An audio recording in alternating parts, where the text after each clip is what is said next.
పురాణాలు భారతీయ వేదాంతర్గత తత్వ ప్రబోధకాలు. సాక్షాత్తు శ్రీమన్నారాయణుడి వేదవ్యాసుడిగా అవతరించి సకల మానవాళి శ్రేయస్సు కోసం పురాణాలను రచించాడు. పవిత్ర హిమాలయంలో బదరీకాశ్రమంలో సరస్వతి నదీ తీరంలో ఈ పురాణాల పుణ్యరాశి ఆవిర్భవించింది. గోమతి నదీ తీరంలో పరమ పవిత్రమైన నైమిషారణ్య దివ్యక్షేత్రంలో సూత మహర్షి చేత ప్రవచనం చేయబడింది. సంస్కృత భాషలో రచింపబడిన అన్ని రకాల సాహిత్య ప్రక్రియల కన్నా మన ప్రజలకి అత్యంత సన్నిహితమైనవి పురాణాలు. పురాణాలు మన భారతీయ సంస్కృతికి మూలం. వేదాల యొక్క ధర్మాన్ని లోకంలో సుప్రతిష్టం చేయడానికి రచింపబడినవే పురాణాలు. వేద ప్రతిష్ఠిత సర్వే పురాణేష్వేవ సర్వదా అని నారద పురాణంలో చెప్పబడింది. ఈ విషయాన్నే మళ్లీ చెప్తూ ఇతిహాస పురాణాభ్యాం వేదం సమూపబృహం యయేత్ అని మహాభారతం చెబుతుంది.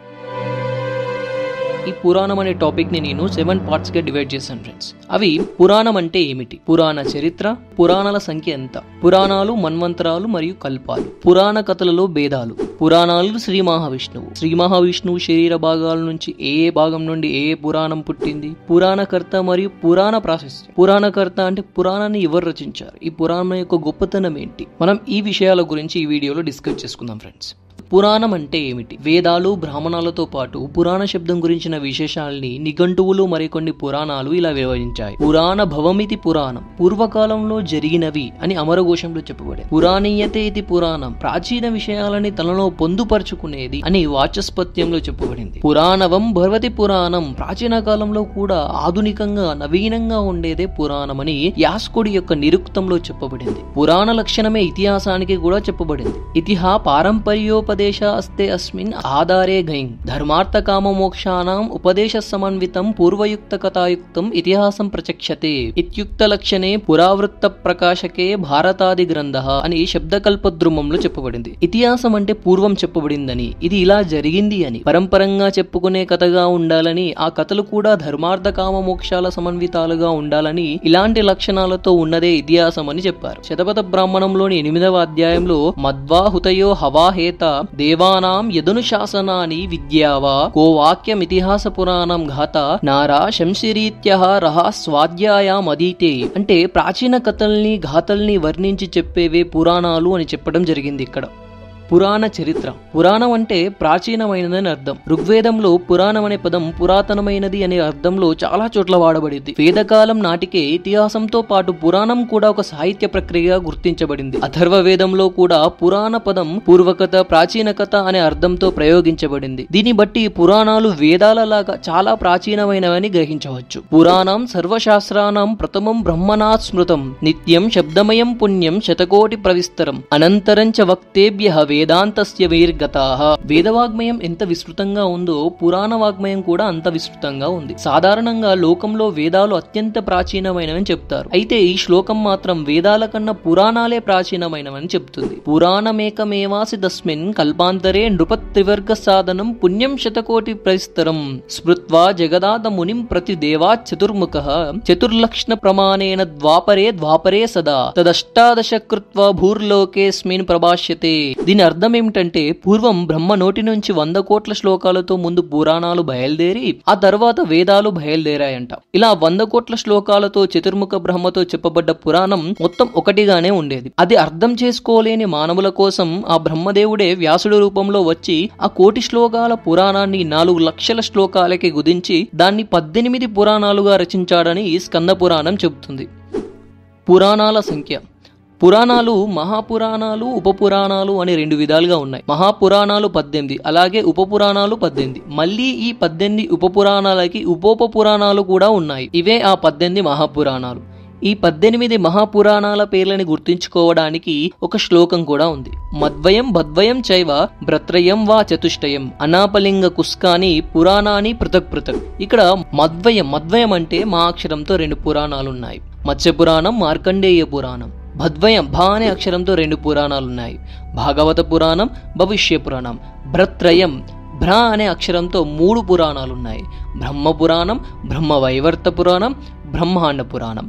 వా చతుష్టయం వా అనే అక్షరంతో 4 పురాణాలున్నాయి. వాయు పురాణం, విష్ణు పురాణం, వామన పురాణం, వరాహ పురాణం. అనాపలింగ కుస్కాని ఆ అనే అక్షరానికి అగ్ని పురాణం, నా అనే అక్షరానికి నారద పురాణం, పా అనే అక్షరానికి పద్మ పురాణం, లిం అనే అక్షరానికి లింగ పురాణం, గ అనే అక్షరానికి గరుడ పురాణం, కు అనే అక్షరానికి కూర్మ పురాణం, స్క అనే అక్షరానికి స్కంద పురాణం, ఇలా మొత్తం 18 పురాణాలు ఉన్నాయి. అష్టాదశ మహాపురాణాలతో పాటు అష్టాదశ ఉప పురాణాలు కూడా ఈ కాలక్రమంలో రచించబడ్డాయి. వీటిని గమనిస్తే మహాపురాణం వరుసలోనివైన మావన, నారద, బ్రహ్మాండ పురాణాలు ఉప పురాణాల క్రమంలో కూడా చోటు చేసుకున్నాయని తెలుస్తుంది. మరొక ముఖ్య విషయం ఏమిటంటే 18 మహాపురాణాలలో చెప్పబడ్డ భాగవత పురాణం శ్రీ విష్ణు భాగవతమా లేక శ్రీదేవికి భాగవతమా అన్న సందేహం చాలా మందికి వచ్చింది. అయితే ఎక్కువ శాతం పండితులు శ్రీ విష్ణు భాగవతమే మహాపురాణాలలో వరుసలోకి వస్తుందని నిర్ణయించారు. అయితే దేవీ భాగవతం, శివ పురాణం అనేవి 18 మహాపురాణాల వరుసలో లేనప్పటికీ స్వతంత్ర పురాణాలు ఎంతో ప్రఖ్యాతిని పొందాయి. పురాణ వాగ్మయం ఎంతో ప్రజాదరణ పొందినది కావడంతో అష్టాదశ పురాణాలు ఉప పురాణాలతో పాటు మరో 18 ఉపోప పురాణాలు కూడా ఆవిర్భవించాయి. ఈ ఉపోప పురాణాలని బృహద్వివేకం అనే గ్రంథం పేర్కొంది. వీటిలో కొన్ని మహాపురాణాలలో ఉప పురాణాలలో కూడా చెప్పబడ్డాయి. పురాణాలు శ్రీ మహావిష్ణువు. పద్మపురాణం ఆదికండం శ్రీ మహావిష్ణువు శరీరంలోని 18 భాగాలే 18 పురాణాలుగా ఆవిర్భవించాయని చెబుతుంది. దీని ప్రకారం శ్రీహరి హృదయం నుండి పద్మపురాణం, శిరస్సు నుండి బ్రహ్మపురాణం, మధ్య నుండి గరుడ పురాణం, చర్మం నుండి వామన పురాణం, ఉరువుల నుండి భాగవత పురాణం, ఎముకల నుండి బ్రహ్మాండ పురాణం, మెదడు నుండి మత్స్య పురాణం, వెన్నుముక నుండి కూర్మ పురాణం, కుడికాలి చీలమండ నుండి లింగ పురాణం, ఎడమకాలి చీలమండ నుండి వరాహ పురాణం, నాభిస్థానం నుండి నారద పురాణం, రోమాల నుండి స్కంద పురాణం, ఎడమ భుజం నుండి శివ పురాణం, కుడి భుజం నుండి విష్ణు పురాణం, ఎడమ పాదం నుండి అగ్ని పురాణం, కుడి పాదం నుండి మార్కండేయ పురాణం, ఎడమ మోకాల నుండి బ్రహ్మవైవర్త పురాణం, కుడి మోకాల నుండి భవిష్య పురాణంగా వర్ణించబడ్డాయి. అందుకే శ్రీ మహావిష్ణువుని పురాణ పురుషుడిగా కీర్తిస్తాం. పురాణాలు, మన్వంతరాలు, కల్పాలు. పురాణ వాంగ్మయంలో ప్రధానంగా పేర్కొనబడే విషయంలో మన్వంతరాల చరిత్ర పురాణ పంచలక్షణాలతో భాగంగా సర్గ, ప్రతిసర్గ, వంశాను చరిత్రలతో పాటు మన్వంతరాలు కూడా చెప్పబడ్డాయి. మనువులు మొత్తం 14 మంది. వీరంతా ప్రతి కల్పంలో జన్మిస్తూ ఉంటారు. ఈ మన్వంతరాలలోనే బ్రహ్మదేవుడి ఆయుర్దానాన్ని కొలుస్తారు. మీరు మన్వంతరాల గురించి, చతుర్యుగాల గురించి క్లారిటీగా తెలుసుకోవాలంటే ఆ వీడియోని ఇక్కడ పిన్ చేస్తున్నాను ఫ్రెండ్స్. పురాణ కథలలో భేదాలు. అష్టాదశ పురాణాలని పరిశీలిస్తే ఒక్కో పురాణంలో చెప్పిన ఒక్కో వృత్తాంతం మరో పురాణంలో మరోలాగా కనిపిస్తుంది.